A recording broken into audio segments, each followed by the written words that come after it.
June 18th, 2017.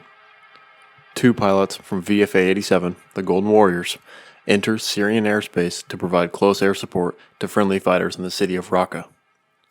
Little do they know, in the next few moments, they would release an AIM-120 missile on a Syrian military aircraft, achieving the first kill of an enemy aircraft since 1991 for the U.S. military. This is the story of the Jardine shootdown. The whole mission out there that day was to go defeat ISIS, annihilate ISIS. That's our mission.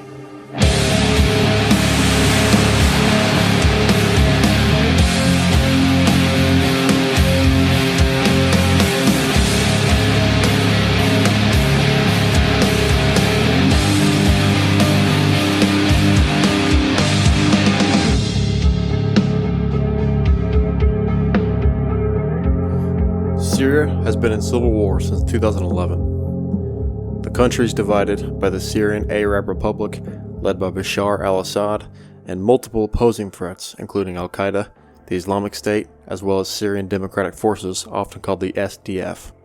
The United States and other NATO allies began combat operations in Syria in 2014 with the intention of assisting and training Syrian rebels, as well as eliminating ISIS from Syria. 3 years later, after rising tensions between the United States and the Syrian government, Syrian forces dropped chemical weapons on the town of Khan Sheikhoun, killing at least 89 people and injuring over 500. This attack led to an immediate response from the U.S., who executed the first deliberate attack against the Syrian government by launching 59 Tomahawk cruise missiles at Shayrat Air Base, leaving the base destroyed. These conflicts continued to spiral as U.S. and coalition forces executed ISIS forces and protected friendlies from multiple different conflict zones.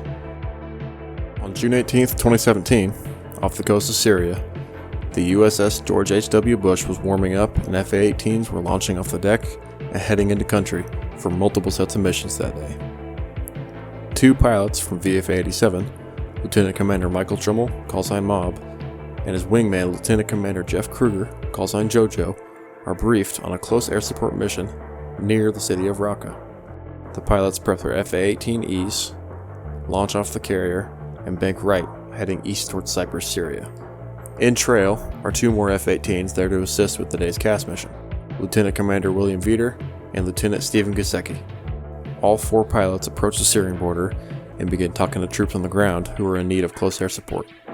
While performing close air support, Lieutenant Commander Veeder spots a Russian aircraft on his air-to-air radar.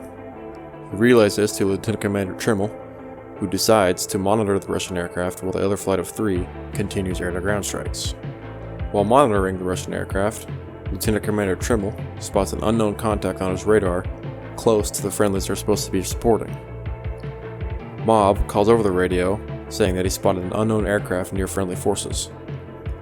He descends down, along with his wingman JoJo, to the unknown aircraft to try and get a visual ID. He observes a Syrian Su-22 fighter flying within a few miles of friendly forces. Mob and his wingman decide to perform a headbutt maneuver. They fly within just a few hundred feet over the top of the enemy aircraft while dropping flares in an attempt to deter the enemy pilot. The enemy pilot was not deterred, and the bandit continues towards friendly forces while the two FA-18Es are in chase.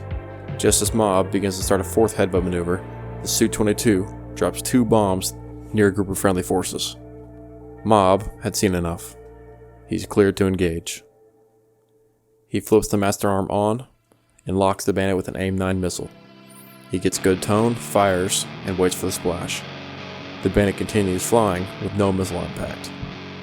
With no hesitation, Mob selects the AIM-120 missile, locks the bandit, and fires on the enemy.